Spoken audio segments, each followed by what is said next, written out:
السلام علیکم ورحمۃ اللہ وبرکاتہ۔ ان الحمد للہ نحمده ونستعینه ونستغفره ونعوذ باللہ من شرور انفسنا ومن سیئات اعمالنا من يهده الله فلا مضل له ومن يضلل فلا هادي له۔ أشهد أن لا إله إلا الله وحده لا شريك له وأشهد أن محمدا عبده ورسوله۔ أما بعد فإن أحسن الحديث كتاب الله وخير الهدي هدي محمد صلى الله عليه وسلم وشر الأمور محدثاتها وكل محدثة بدعة وكل بدعة ضلالة وكل ضلالة في النار۔ يا أيها الذين آمنوا اتقوا الله حق تقاته ولا تموتن إلا وأنتم مسلمون۔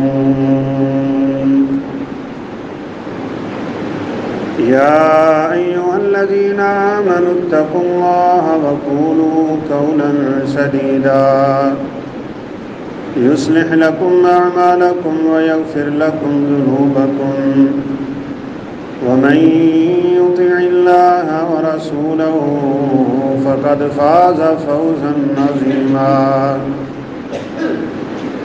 أعوذ بالله من الشيطان الرجيم، بسم الله الرحمن الرحيم۔ لقد رضي الله عن المؤمنين إذ يبايعونك تحت الشجرة فعلم ما في قلوبهم فأنزل السكينة عليهم وأثابهم فتحا قريبا۔ وقال النبي صلى الله عليه وسلم: ما ضر عثمان ما عمل بعد اليوم۔ رب اشرح لي صدري ويسر لي أمري واحلل عقدة من لساني يفقهوا قولي۔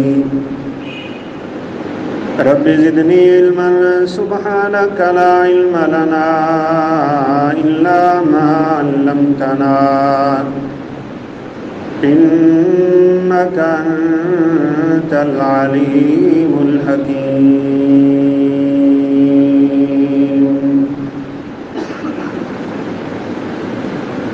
مختصر حمد و ثنا کے بعد 18 ذوالحجہ سیدنا عثمان بن عفان رضی اللہ تعالیٰ عنہ کی شہادت کا دن ہے۔ خلیفہ سوم، خلیفہ راشد، جن کو ذو النورین کا لقب دیا گیا ہے، اور یہ ایک ایسا شرف ہے کہ جو دنیا میں نہ کسی کو حاصل ہوا ہے نہ ہو سکتا ہے۔ ذو النورین کا مطلب ہے دو نوروں والا۔ کائنات میں عثمان وہ فرد واحد ہیں کہ جن کے نکاح میں کسی پیغمبر کی دو بیٹیاں آئیں، اس لیے ان کو دو نوروں والا یعنی ذو النورین کہا جاتا ہے۔ آپ صلی اللہ علیہ وسلم نے ان سے یہ بھی کہہ دیا تھا جب دوسری بیٹی اس دار فانی سے کوچ کر گئی، فرمایا عثمان اگر میری کوئی اور بیٹی ہوتی تو وہ بھی میں تیرے ہی نکاح میں دیتا۔ ان کے ایمان کی اور ان کے اخلاق کی ایک عمدہ مثال ہے یہ حدیث مبارکہ۔ صحابہ کرام رضوان اللہ علیہ مجمعین کی زندگیاں ہمارے لیے نمونہ ہیں۔ ان کی سیرت ان کی صورت، ان کا اخلاق، ان کی عبادت، ان کی ریاضت، ان کا تقوی، پرہیزگاری، للہیت، خوف خدا، خشیت، گویا کہ اللہ تعالیٰ نے ان پاکیزہ ہستیوں کو ہمارے لیے اسوہ بنایا۔ ان میں بالخصوص خلفائے اربعہ سیدنا ابو بکر صدیق رضی اللہ تعالیٰ عنہ، سیدنا عمر فاروق رضی اللہ تعالیٰ عنہ، سیدنا عثمان ذو النورین اور علی المرتضیٰ رضی اللہ تعالیٰ عنہما دنیا کائنات کے افضل ترین شخص ہیں انبیاء کرام علیہم السلام کے بعد۔ اتفاق یہ ہے کہ چند دنوں کے بعد محرم الحرام داخل ہو جائے گا، اور محرم میں ہم سب جانتے ہیں کہ ایک خاص گروہ بڑے زور و شور سے یکم محرم سے لے کے 10 محرم تک اپنے خاص طور طریقے اور رسم و رواج کے مطابق پوری دنیا پہ اپنی آواز اٹھاتے ہیں، جس کو شہادت حسین رضی اللہ تعالیٰ عنہ سے یاد کیا جاتا ہے۔ بات یاد رکھنے والی یہ ہے، عثمان رضی اللہ تعالیٰ عنہ کی شہادت ہو اور آگے یکم محرم الحرام کو عمر فاروق رضی اللہ تعالیٰ عنہ کی شہادت کا دن ہے،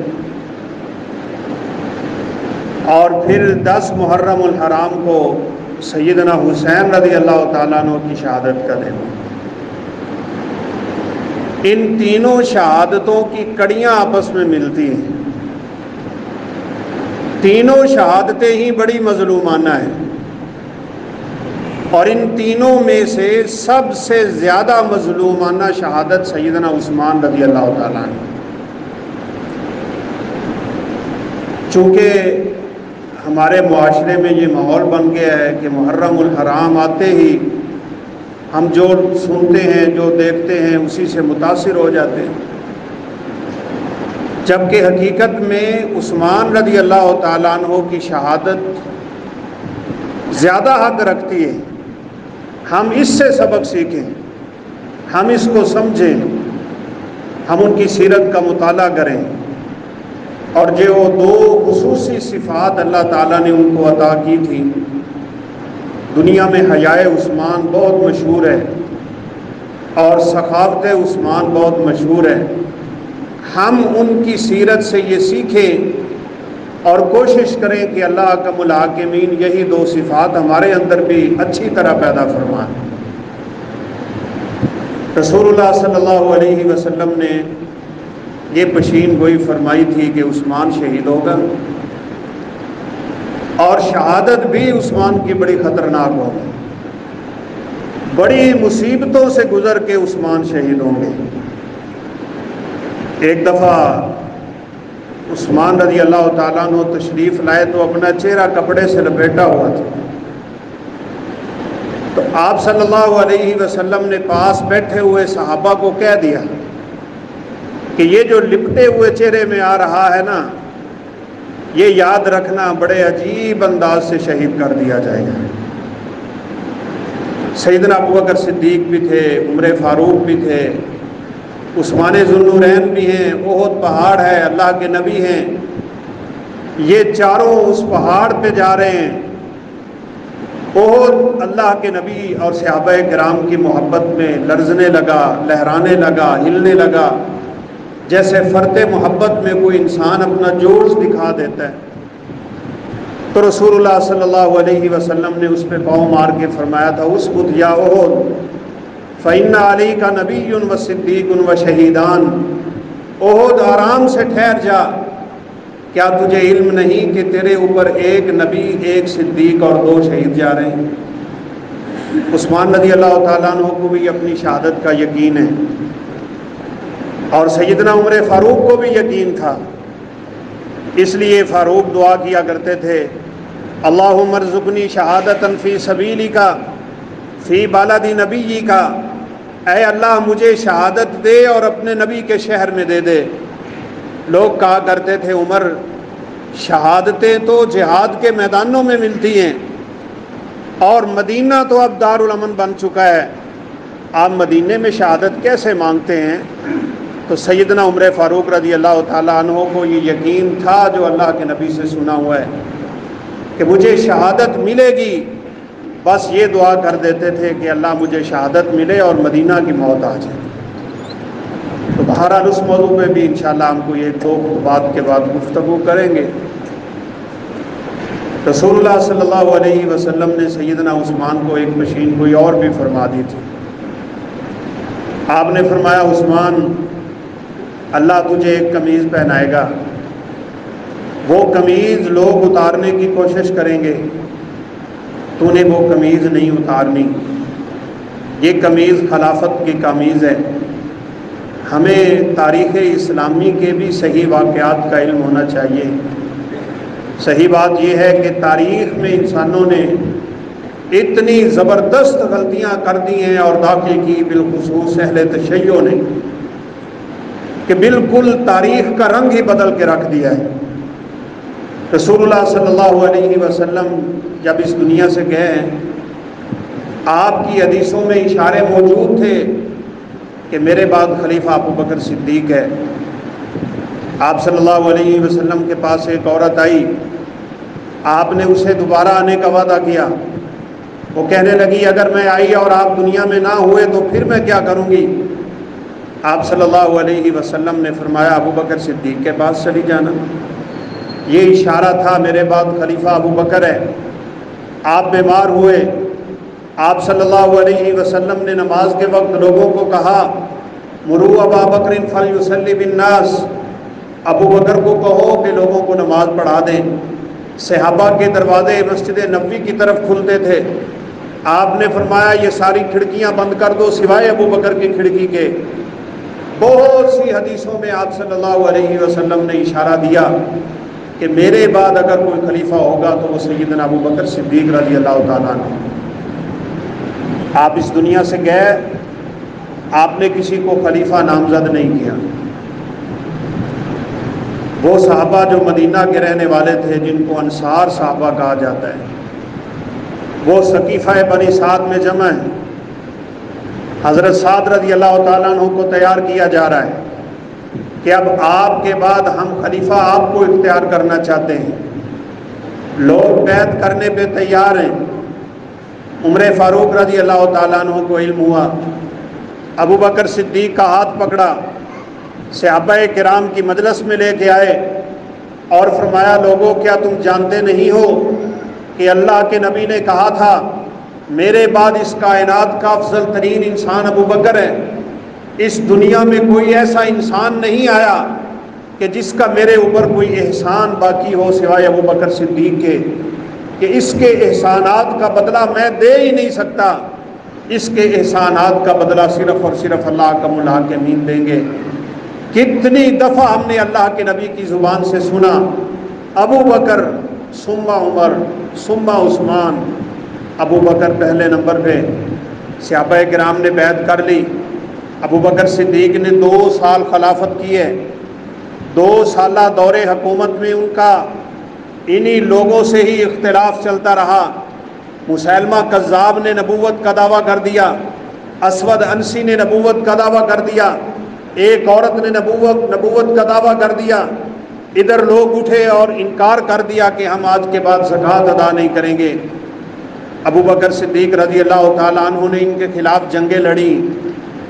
یہ مدعیان نبوت جیسے آج کل بھی کیس ہمارے سامنے ہیں، یہ اللہ کے نبی کے زمانے سے ہی شروع ہو گئے تھے، اور آپ نے یہ پیشین گوئی فرما بھی دی تھی لا تقوم الساعہ، تب تک قیامت قائم نہیں ہوگی یہاں تک کہ 30 دجال اٹھیں گے، 30 دجالون یزعمون کلہم نبی، ان میں سے ہر کہے گا میں نبی ہوں، جھوٹے دعوے دار ہوں گے۔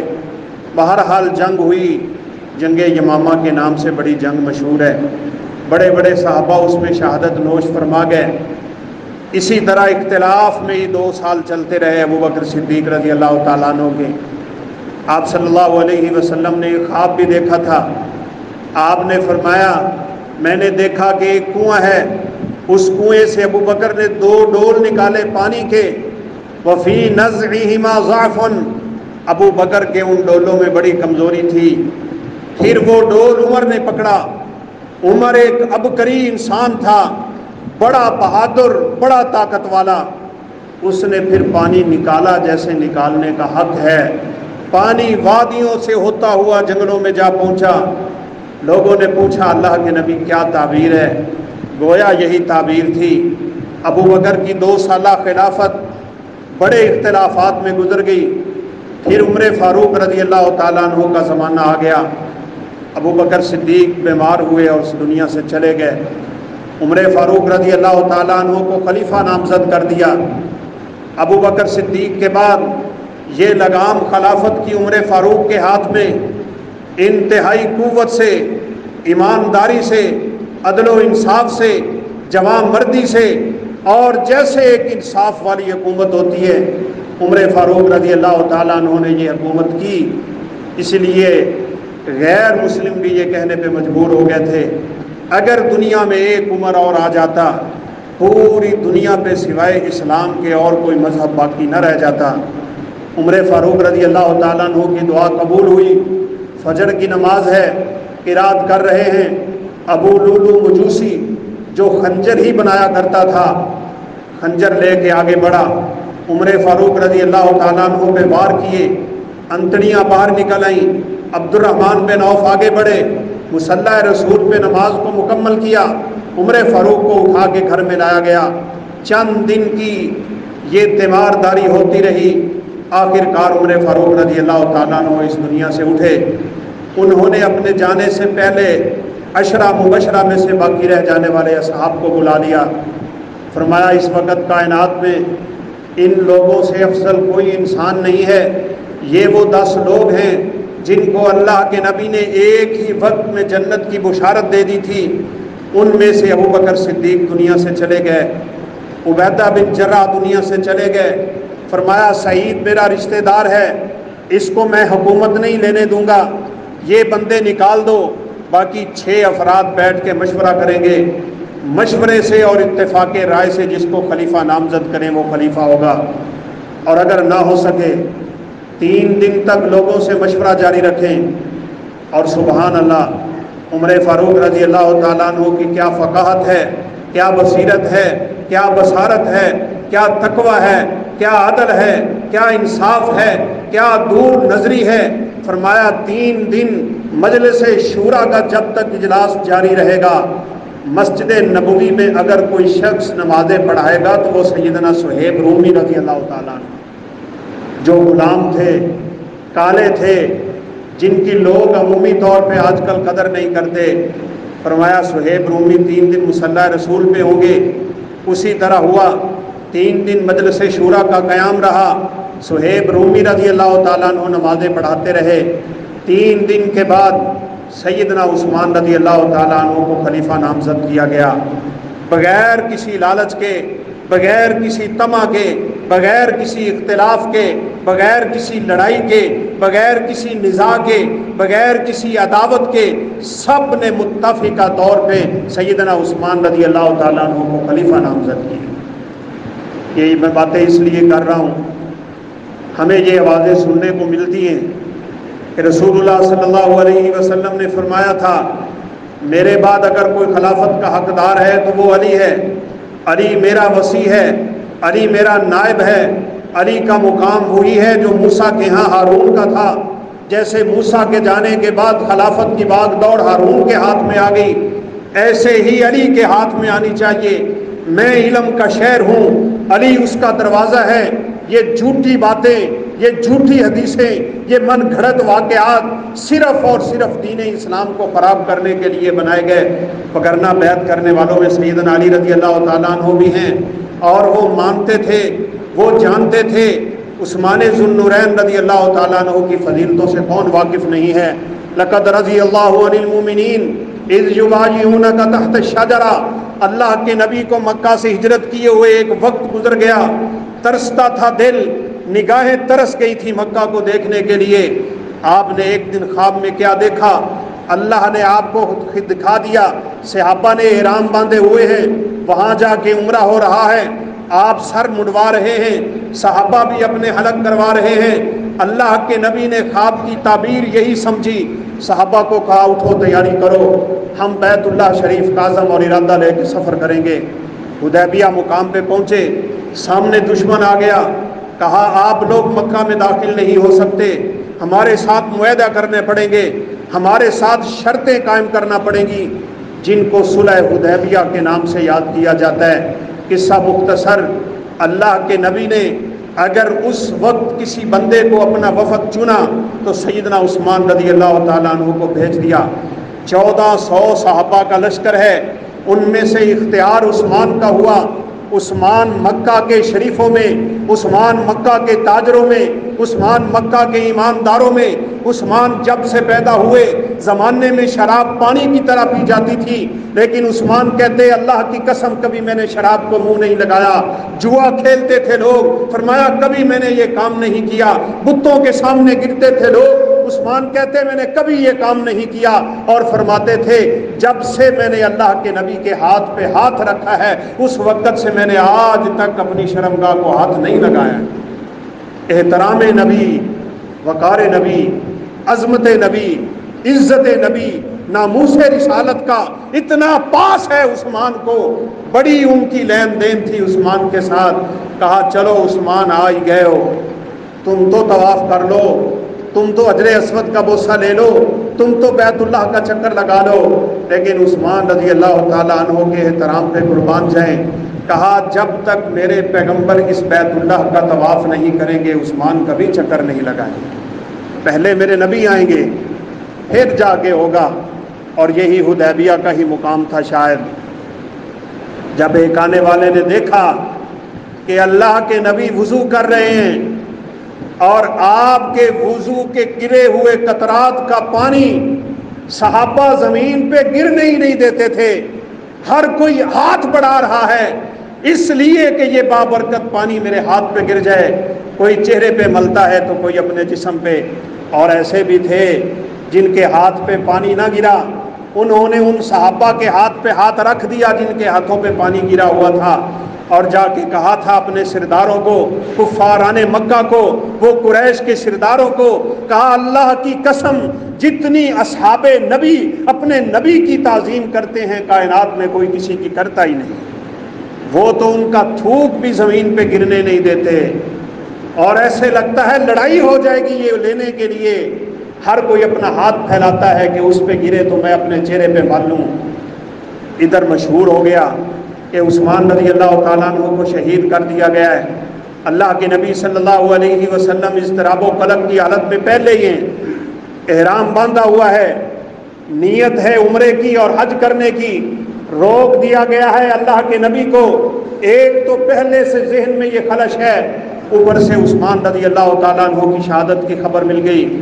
آپ صلی اللہ علیہ وسلم نے صحابہ کو جمع کیا، کہا مجھے پتا چلا ہے کہ عثمان کو شہید کر دیا گیا، ہم اس وقت تک یہاں سے واپس نہیں جائیں گے جب تک عثمان کی شہادت کا ہم بدلہ نہیں لے لیں گے۔ یہ بڑی سوچنے والی باتیں ہیں بھائی، اللہ کے نبی کو اگر علم غیب ہوتا تو کیا اللہ کے نبی اس طرح کی باتیں کرتے؟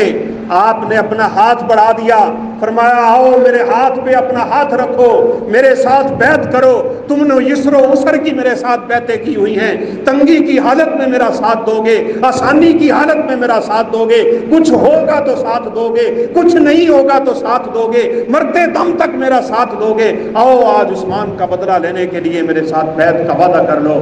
سارے صحابہ اللہ کے نبی کے ہاتھ پہ ہاتھ رکھتے گئے۔ یہ 1400 صحابہ کا لشکر ہے، ان کے بارے میں اللہ کے نبی نے فرمایا ہے جس بندے نے رضوان بیعت میں اس درخت کے نیچے میرے ہاتھ پہ ہاتھ رکھا ہے اللہ نے سب پہ جہنم کو حرام کر دیا ہوا ہے۔ آخر میں اللہ کے نبی نے اپنا ہی ایک ہاتھ اٹھا لیا، کہا یہ ہاتھ عثمان کا ہاتھ ہے، اپنے ہی ہاتھ پہ رکھا۔ اللہ کے نبی نے اپنے ہاتھ کو عثمان کے ہاتھ سے یہ تشبیہ دے دی، کامل ایمان کی علامت ہے، ان سے محبت کی علامتیں ہیں۔ بہرحال عثمان رضی اللہ تعالیٰ عنہ تو شہید نہیں ہوئے تھے، لیکن بیعت رضوان میں ان کا شمار ہو گیا، کیونکہ اللہ کے نبی صلی اللہ علیہ وسلم نے اپنے ہاتھ کو ان کے ہاتھ سے تشبیہ دے دی۔ بات چلتی رہی، آپ صلی اللہ علیہ وسلم واپس آئے، بدر کا میدان سجا۔ یہ لوگ اللہ کی قسم آج بھی باتیں کرتے ہیں، بالخصوص جن لوگوں کو صحابہ کرام سے اختلاف ہے، اور یہ بات اچھی طرح یاد کیجئے۔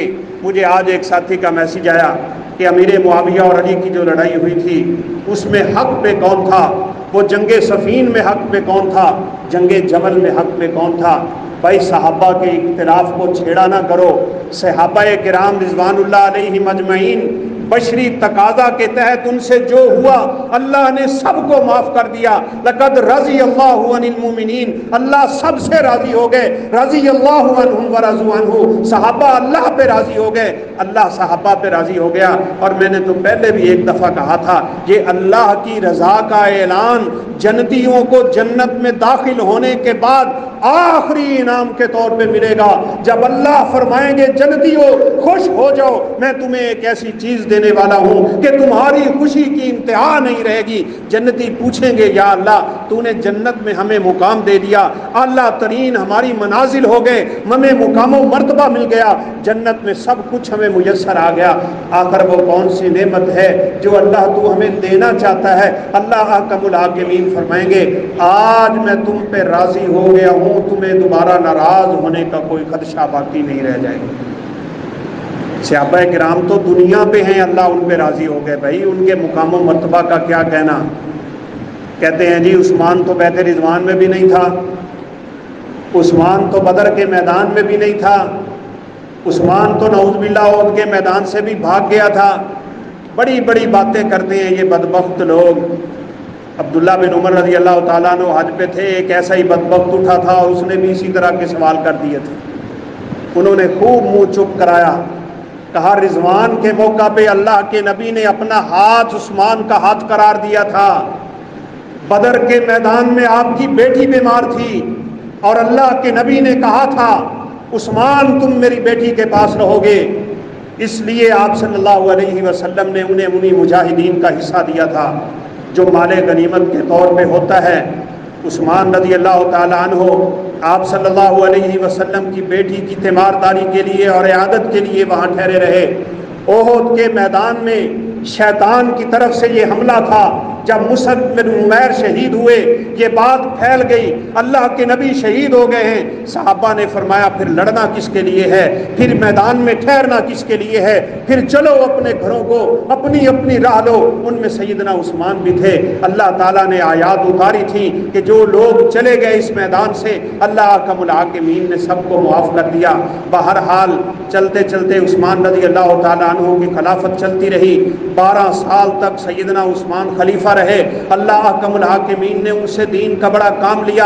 آج جو شیعہ لوگ عثمان کو گالیاں دیتے ہیں نا، اس لیے دیتے ہیں کہ عثمان رضی اللہ تعالیٰ عنہ نے ان کے علاقے فتح کیے تھے، یہاں اسلام کا جھنڈا لہرایا تھا، یہاں سے مجوسیت کو ختم کیا تھا، یہاں سے آگ پرستوں کو انہوں نے نیست و نابود کیا تھا۔ یہ آپ کے فارسی علاقے سیدنا عثمان رضی اللہ تعالیٰ عنہ کے دور خلافت میں ہی تو قائم ہوئے تھے۔ حضرت عثمان ہی تو وہ انسان ہیں جنہوں نے بحری بیڑے اتارے تھے جنگوں کے لیے، جن کے ذریعے عثمان رضی اللہ تعالیٰ عنہ نے قسطنطنیہ پہ حملہ کیا تھا اور امیر معاویہ رضی اللہ تعالیٰ عنہ کو بھیجا تھا، پھر ان کے بیٹے یزید کو بھیجا تھا، جن کے بارے میں رسول اللہ صلی اللہ علیہ وسلم نے فرمایا کہ جو اس لشکر میں شامل ہے وہ سارے کے سارے بخشے ہوئے انسان ہیں، اللہ نے ان سب کو بخش دیا۔ بہرحال بڑے کارنامے ہیں، فوجی چھونیاں بنائی، فوج کا نظام قائم کیا، عدالت کا نظام قائم کیا، عدل و انصاف کی تقاضے رہے۔ چلتے چلتے عثمان رضی اللہ تعالیٰ عنہ پہ ایک وقت وہی فتنے کا آنے والا ہے۔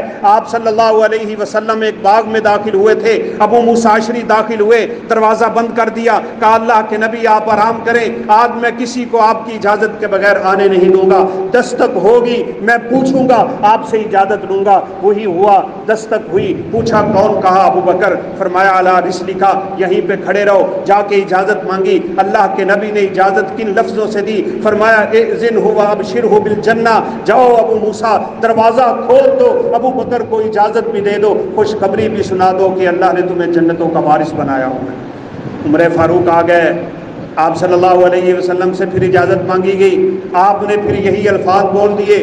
تیسرے نمبر پہ دستک ہوئی، پوچھا کون؟ کہا عثمان۔ کہا ابو موسیٰ جاؤ عثمان کے لیے دروازہ کھول دو اور اسے جنت کی بشارت بھی دے دو، اس مصیبت کی وجہ سے، اس تکلیف کی وجہ سے، اس المناک حادثے کی وجہ سے جو عثمان پہ قائم ہو جائے گا۔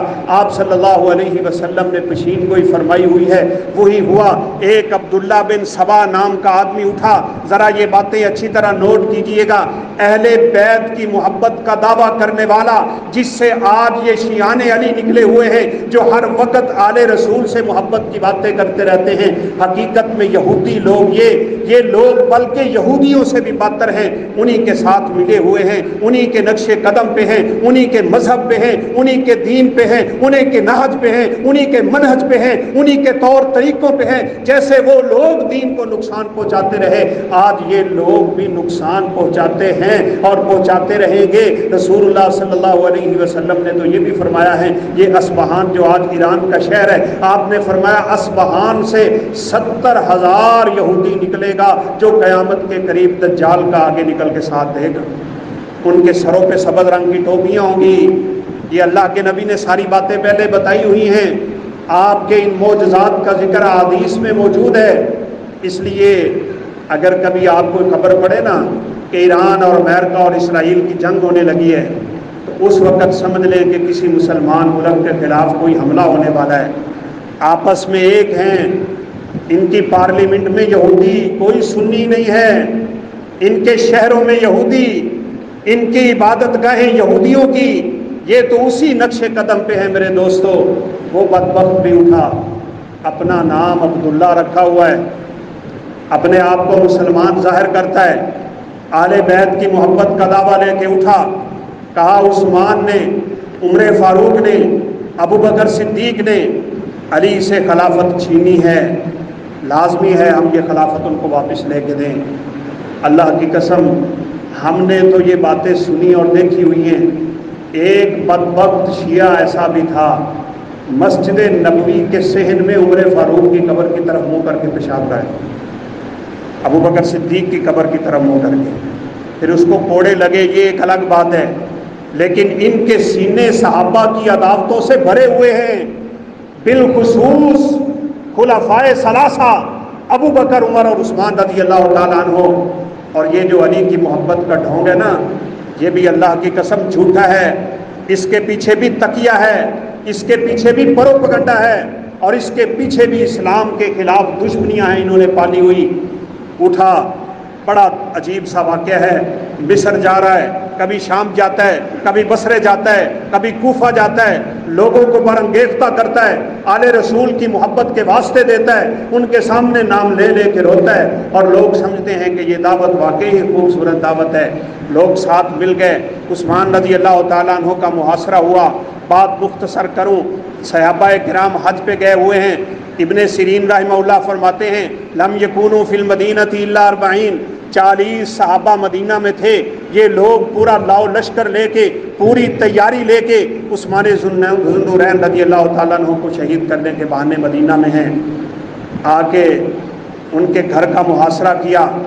علی رضی اللہ تعالیٰ عنہ تشریف فرما تھے، حسن حسین تشریف فرما تھے، محمد بن مسلمہ تشریف فرما تھے، آگے بڑے دفاع کرنے کے لیے، لیکن عثمان رضی اللہ تعالیٰ عنہ نے منع کر دیا۔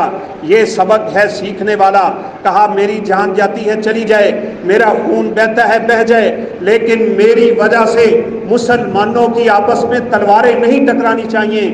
آخر یہ لوگ کلمہ تو پڑھنے والے ہیں، اپنی زبان سے اللہ کی وحدانیت کا اقرار تو کرتے ہیں، ان کے سینے چاہے ہماری عداوتوں اور بغض سے کتنے بھرے ہوئے کیوں نہ ہوں، میں عثمان تمہیں اجازت نہیں دوں گا کہ میری وجہ سے مدینہ رسول میں مسلمانوں کی تلواریں بہہ جائیں اور آپس میں خون کی ندیاں شروع ہو جائیں۔ برداشت بہت بڑا سبق ہے بھائی، مجھے اور آپ کو بھی سیکھنا ہے۔ آج ہم اپنے مسلمان بھائیوں کی باتیں ہی نہیں برداشت کرتے نا۔ عثمان کو یقین تھا یہ مجھے شہید کریں گے، عثمان ان کے حالات پڑھ چکے تھے، جان چکے تھے، اچھی طرح واقف ہو چکے تھے، اور پھر وہی ہوا۔ 40 دن کا محاصرہ ہے، 40 دن کا، وہاں 3 دن پانی بند ہے، اور شور شرابہ کہاں تک پہنچا ہوا ہے، اور کیسے کیسے واقعات کا رنگ بدل کے لوگوں کے دماغوں پہ چڑھا دیا گیا کہ بس ایک ہی شہادت ہے اسلام میں، اور اس شہادت کا کوئی تذکرہ ہی نہیں کرتا۔ وہاں 3 دن کی بات ہے، حقیقت کچھ اور ہے۔ یہاں 40 دن کا محاصرہ ہے بھائی، 40 دن کا۔ عثمان اپنے گھر کی چھت پہ چڑھ گئے تھے اور کہا لوگو مجھے کس لیے شہید کرنا چاہتے ہو؟ یہ مسجد نبوی جو میرے پیسوں سے جس کی توسیع ہوئی تھی، تم مجھے وہاں نمازیں نہیں پڑھنے دیتے۔ یہ بیر روما جو ایک یہودی کے قبضے میں تھا، جس کے بارے میں اللہ کے نبی نے کہا تھا جو یہ کنواں خرید کے مسلمانوں پہ وقف کر دے میں محمد اسے جنت کی بشارت دیتا ہوں، میں نے تو ہی خرید کے وقف کیا تھا۔ وہ جیش الاسرہ کی بات کیا تمہیں یاد نہیں رہ گئی؟ اور عثمان وہ خوش قسمت انسان ہیں کہ جن کو اللہ کے نبی کی زبان سے 10 سے زیادہ مرتبہ جنت کی بشارت ملی ہوئی۔ فرمایا اللہ کے نبی نے من جہز جیش الاسرہ، جو بندہ یہ لشکر تیار کر دے غزوہ تبوک والا، اسے جنت کی بشارت دیتا ہوں۔ میں نے وہ کام نہیں کیا، آج مجھے کس وجہ سے شہید کرنے لگے ہو؟ اور سن لو، اگر آج تم نے مجھے شہید کر دیا، اسلام میں فتنوں کا ایسا دروازہ اٹھے گا جو قیامت تک دوبارہ بند نہیں ہوگا۔ یہ اللہ کے نبی کی پیشین گوئی تھی جو حذیفہ بن یمان نے عمر فاروق کو سنائی تھی، جب عمر نے کہا کس نے سنا ہے اللہ کے نبی سے فتنوں کے بارے میں؟ تموج کموج البحر، جو فتنہ اٹھے گا اور سمندر کی موجوں کی طرح اٹھتا چلا جائے گا۔ حذیفہ نے کہا تھا آپ کو اس فتنے سے کیا لگے، آپ کے اور اس فتنے کے درمیان تو ایک دروازہ ہے بند، وہ دروازہ تیرے ہوتے ہوئے عمر کھول نہیں سکتا، ہاں تیرے جانے کے بعد وہ فتنہ اٹھے گا۔ فرمایا یہ دروازہ بند ہوگا یا ٹوٹ جائے گا؟ فرمایا یہ دروازہ ٹوٹے گا، پھر فتنے سے فتنے پھیلتے چلے جائیں گے اور فتنے پھر قیامت تک اٹھتے ہی چلے جائیں گے۔ میرے دوستو آج فتنوں کا زمانہ ہے، لوگوں کی زبانیں بھی فتنہ، لوگوں کے عقیدے بھی فتنہ، لوگوں کے طور طریقے بھی فتنہ۔ یہ آج کل جو آل محبت کی رسول آل محبت کی آڑ میں نعوذ باللہ انہی صحابہ کو برا بھلا کہا جاتا ہے، یہ اس کائنات کا بدبخت ترین فتنہ ہے۔ دعا کیا کریں اللہ رب العالمین ہمیں ان فتنوں سے محفوظ فرمائے۔ 40 دن کا محاصرہ ہے۔ اللہ کے نبی رات کو خواب میں ملے، کہا عثمان بڑا عرصہ ہوا تو نے کبھی میرے پاس آ کے قربانی نہیں کی، میرے پاس آ کے روزہ نہیں رکھا، روزہ رکھو، میرے پاس آج تیری افطاری ہے۔ عثمان کو یقین ہوا یہ خواب میری شہادت کا خواب ہے۔ صبح اٹھے، وہ روزہ رکھا، غسل کیا، اچھا لباس پہنا، خوشبو لگائی، قرآن پاک کھولا، تلاوت شروع کر دی۔ پہلا پارہ ہے الف لام میم سے شروع کیا، پارے کے آخر میں پہنچے، یہ 4 بدبخت آگے بڑھے عثمان ذوالنورین پہ حملہ کرنے کے لیے۔ ان کی باتوں میں ایک جلیل القدر انسان بھی آیا تھا جس کو ابو بکر صدیق کا بیٹا کہا جاتا ہے۔ جب فتنے اٹھتے ہیں تو اس میں بڑے بڑے بہہ جاتے ہیں، اس نے بھی آگے بڑھ کے عثمان رضی اللہ تعالیٰ عنہ کی داڑھی مبارک کو پکڑا تھا، کہا تیرا باپ اگر زندہ ہوتا میری اس سفید داڑھی کی حیا کرتا۔ ان کے دل پہ ضرب لگی، یہ چھوڑ کے چلے گئے، باقی آنے والے سب کے سب باہر سے تھے، آگے بڑھے، عثمان رضی اللہ تعالیٰ عنہ پہ حملہ کیا۔ نائلہ گھر میں ہیں اور کوئی انسان گھر میں نہیں، آپ کی بیوی نائلہ آگے ہوئی، ان کے ہاتھوں پہ ضرب لگی، 5 انگلیاں کٹ گئی۔ عثمان رضی اللہ تعالیٰ عنہ کے ہاتھ پہ گرز مار رہے تھے، اور کیسی بات کی تھی، مصنف ابن ابی شیبہ میں ہے، عثمان رضی اللہ تعالیٰ عنہ نے کہا تھا او لوگوں تم میرے وہ ہاتھ توڑنے لگے ہو کہ جن ہاتھوں سے میں نے رب کا قرآن لکھ کے تمہارے لیے محفوظ کر دیا ہے۔ مجھے جامع القرآن کہا جاتا ہے، سورہ حجرات سے لے کے سورہ ناس تک کا پورا قرآن میں نے اپنے اس ہاتھ سے لکھا ہے۔ ہاتھ بھی توڑا، فَسَيَكْفِيكَهُمُ اللَّهُ صِبْغَةَ اللَّهِ وَمَنْ أَحْسَنُ مِنَ اللَّهِ صِبْغَةً۔ اس آیت کریمہ کی تلاوت کر رہے تھے، اللہ کا رنگ ہے اور یہ رنگ بڑا خوبصورت ہے، یہ جس پہ چڑھ جاتا ہے یہ رنگ پھر اپنے جلوے دکھاتا ہے، یہ اسلام کا رنگ۔ دعا کیا کریں اللہ ہمارے اوپر بھی چڑھا دے۔ عثمان رضی اللہ تعالیٰ عنہ کو شہید کر دیا گیا، وہ خون کے چھینٹے آج بھی قرآن پاک کے اس ورق پہ پڑے ہوئے ہیں، فَسَيَكْفِيكَهُمُ اللَّهُ، ہمارے لیے اللہ کافی ہے۔ آخر کار عثمان رضی اللہ تعالیٰ عنہ 18 ذوالحجہ کو اس دار فانی سے اپنے رب کے پاس پہنچ گئے۔ جائیں دیکھ لینا، پرسوں 18 ذوالحجہ آ رہی ہے، شیعہ لوگ عید منائیں گے، جس کو عید غدیر خم کے نام سے یاد کرتے ہیں بدبخت یہ لوگ، کبھی امیر معاویہ کے مرنے پہ 22 رجب کو کنڈے مناتے ہیں، کبھی عمر فاروق کی شہادت کے دن ان کی خوشی کا دن ہوتا ہے، اور کبھی عثمان رضی اللہ تعالیٰ عنہ کی شہادت پہ عید غدیر خم منائی جاتی ہے۔ میرے دوستوں، یہ اسلام کے دشمن ہیں۔ بہرحال آگے بات میں انشاءاللہ زندگی رہی تو چلاؤں گا۔ یہ فتنے کیسے اٹھے ہیں، عمر کیسے شہید ہوئے، عثمان کیسے شہید ہوئے، اور پھر عثمان کی شہادت سے اختلاف اٹھا تھا جس سے علی رضی اللہ تعالیٰ عنہ اور امیر معاویہ رضی اللہ تعالیٰ عنہ کے درمیان انسانی اور بشری تقاضا کے تحت چند واقعات ہوئے تھے، اور پھر اسی کے تناظر میں حضرت حسین رضی اللہ تعالیٰ عنہ شہید ہوئے تھے۔ عثمان رضی اللہ تعالیٰ عنہ کا حیا مشہور ہے۔ آپ صلی اللہ علیہ وسلم تشریف فرما تھے، آپ کی ران مبارک سے کپڑا ہٹا ہوا ہے، دروازے پہ دستک ہوئی، عمر فاروق آئے، آپ اسی طرح بیٹھے رہے، ابو بکر صدیق آئے، آپ اسی طرح بیٹھے رہے، تیسری دفعہ دستک پہ عثمان کا نام تھا، اللہ کے نبی آگے ہو گئے، ٹیک چھوڑ دی، اپنی چادر کو اپنی ران مبارک پہ کر لیا۔ آپ صلی اللہ علیہ وسلم نے بڑے ہی اچھے انداز سے عثمان رضی اللہ تعالیٰ عنہ کا استقبال کیا، باتیں ہوتی رہی، یہ تینوں اصحاب بیٹھے رہے، مجلس ہوئی، برخاست ہوئی، اٹھ کے چلے گئے۔ عائشہ رضی اللہ تعالیٰ عنہ نے پوچھا، اللہ کے نبی یہ کیا بات ہے، میرے باپ آئے آپ اسی طرح بیٹھے رہے ہیں، آپ کی ران مبارک نظر آ رہی تھی، عمر فاروق آئے، بڑا جلیل القدر انسان ہے، جس کے ایمان کی اور جس کی مضبوطی کی آپ نے خود علامتیں اور مثالیں دی ہوئی ہیں، آپ کی ران مبارک تو پھر بھی نظر آ رہی تھی، لیکن عثمان کے آنے پہ آپ نے اتنا اہتمام کیوں کیا تھا؟ آپ صلی اللہ علیہ وسلم نے فرمایا، الا استحیی من رجل تستحیی منہ الملائکہ، عائشہ میں اس بندے سے حیا کیوں نہ کروں جس سے رب کے فرشتے بھی حیا کرتے ہیں۔ عثمان نے کبھی ننگے ہو کے غسل نہیں کیا۔ عثمان رضی اللہ تعالیٰ عنہ کی زندگی ہمارے لیے اسوہ ہے۔ سخاوت بڑی مشہور ہے، عبادت بڑی مشہور ہے، تقوی بڑا مشہور ہے، خوف خدا بڑا مشہور ہے۔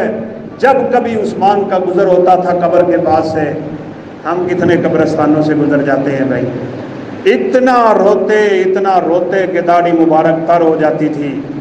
کہنے والے کہتے عثمان تجھے تو جنت کی بشارت ملی ہوئی ہے، اور اللہ کے نبی نے تو کہہ دیا تھا، وہ تیری اشرفیاں اپنی جھولی میں اٹھا کے اللہ کے نبی نے انگلیاں ڈال کے پھینکی تھیں اور فرمایا تھا ما ضر عثمان ما عمل بعد اليوم، آج کے بعد عثمان جو مرضی کرتا پھرے، عثمان کو کوئی چیز نقصان نہیں دے سکتی۔